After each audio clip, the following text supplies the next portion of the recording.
Lecture. Ils vont marcher sur les planches de Deauville. Il y a un peu de monde. Elle lui tient le bras avec ses deux mains, comme si elle s'appuyait sur lui. Alors, monsieur le président directeur général, que faites-vous à Deauville? Je suis venue voir une femme. Une femme, dites-vous? Mais qui est cette femme? La femme de ma vie. Elle rit. La femme de votre vie? Le lui avez-vous dit? Non, pas encore. Il faudra le lui dire, vous savez. Les femmes aiment qu'on leur dise ces choses. Je lui dirai. Ils jouent, ils s'embrassent, ils ne pensent à rien d'autre qu'à être ensemble. Un photographe les apostrophe. Un petit sourire, les amoureux. Ils se prêtent volontiers à cette séance de pause. L'homme prend une dizaine de clichés et leur donne sa carte. Christophe la glisse dans la poche de son jean. Les photos seront disponibles mardi en boutique, puis il ajoute avec un grand sourire. L'amour donne toujours de belles images. Vous verrez, vous êtes magnifique.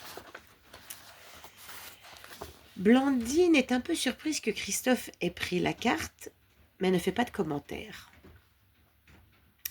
Je connais un tout petit bar où ils servent un blanc ou vert absolument délicieux. Il y a des tonneaux dehors et des tabourets de bar. On leur sert le fameux vin avec du pain et du beurre salé. Blandine sourit. J'adore. Pourquoi as-tu été si froide hier après-midi quand je suis partie? Blandine, surprise par la question, reste un moment bloquée, une gorgée de vin dans la bouche. Elle avale et sans le regarder dans les yeux, elle dit « Oh, en fait, j'étais sûre que ce serait une histoire sans lendemain, alors j'ai voulu te faciliter la tâche, voilà, c'est tout. » Christophe sent que ce n'est pas la vérité, mais il sent également qu'il est sur un terrain glissant, alors il change de sujet. « Parle-moi de ta fille, que fait-elle? »« Alexia? C'est la fille que tous les parents rêvent d'avoir. Gentille, brillante, intelligente, travailleuse. Elle est à Los Angeles, à l'université d'UCLA. Elle étudie l'anthropologie. »« UCLA? C'est hors de prix, qu'est-ce qui paye ?» Blandine le regarde d'un air un peu consterné. « C'est important? » ?»« C'est vrai ça, qu'est-ce que ça peut bien faire qui paye? » ?»« Non, tu as raison, on s'en fout. » Elle lui raconte quand même qu'elle a été mariée et que son ex-mari a des moyens, mais qu'elle en a aussi. Et surtout qu'Alexia, étant une étudiante brillante, a obtenu une bourse. À 21 ans, elle est déjà titulaire d'une licence et se dirige allègrement vers le master. Il fait un rapide calcul. Elle a dû le rencontrer juste après qu'ils se sont vus pour la dernière fois. Il pense « Quel gâchis !» Il lui parle à son tour de sa propre fille, Laure, 18 ans, qu'il voit peu parce qu'elle ne supporte pas. Il manque de dire Zoé, mais au dernier moment, il se rattrape en disant qu'elle ne supporte pas d'être loin de son copain. Il quitte le bar en quête d'un restaurant qui sert des huîtres. Il marche jusqu'à Trouville. C'est la fin du mois de mai, les jours allongent. Il se décide pour le restaurant La Régence. Si la devanture ne paye pas de mine, on entre dans un somptueux décor Second Empire. Banquette en velours, murs ornés de miroirs et petite table intimiste recouverte de nappes blanches. Tout ce que Blandine, passéiste dans l'âme, affectionne. De plus, elle attache à peu près autant d'importance au cadre qu'à ce qu'il y a dans son assiette. Son ex-mari le lui reprochait suffisamment. Christophe, qui n'a d'yeux et d'attention que pour elle, regarde la carte sans la voir, pas plus qu'il ne prête la moindre attention à ce qu'il commande. La même chose que madame. Il est tellement heureux d'être en tête-à-tête avec elle que tout ce qu'on lui servira aura le goût incomparable du bonheur. C'est une vraie? Elle désigne sa Rolex. Oui. Donc, t'as réussi ta vie. Comment ça? C'est Jacques Séguéla qui a dit si tu as une... Il lui coupe la parole. Non, il n'a pas dit ça. Il a dit si à 50 ans tu n'as pas une Rolex, c'est que tu as raté ta vie.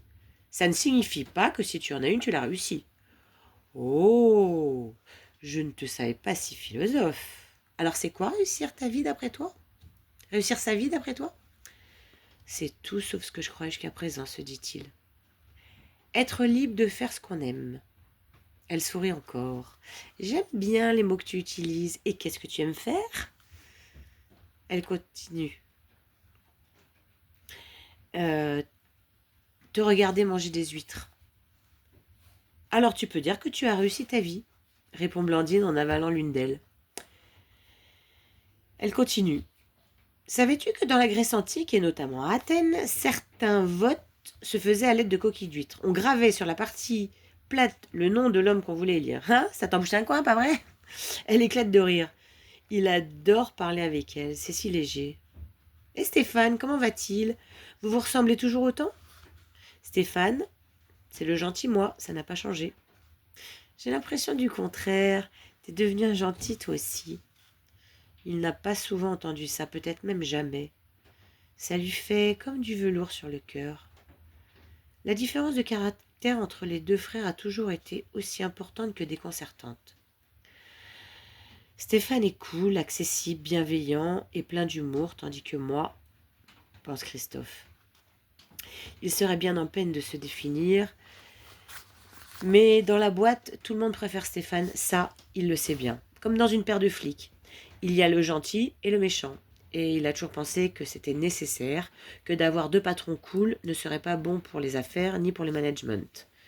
N'empêche, être qualifié de gentil le touche d'une manière bien agréable. Elle mange et boit avec gourmandise, étale du beurre sur son pain, prend une tarte tatin avec de la chantilly en dessert et met du sucre dans son café, du vrai sucre.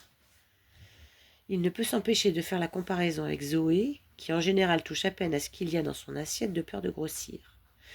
C'est alors qu'il remarque que Blandine n'est pas ce qu'on appelle menue. Ses formes harmonieuses sont généreuses. Au souvenir de ses seins, il a instantanément envie d'elle. Tout en la regardant parler, il se remémore leur nuit et se retient de pousser un profond soupir de désir. Quand ils sortent du restaurant, il est près de minuit. Si vous voulez savoir s'ils vont finir la nuit ensemble, il faudra l'acheter. Dernier rendez-vous, bon ça l'enverse pas grave. Dernier rendez-vous, un grand amour tardif, de moi-même. Lidwin Vandens, disponible sur Amazon. Bonne lecture.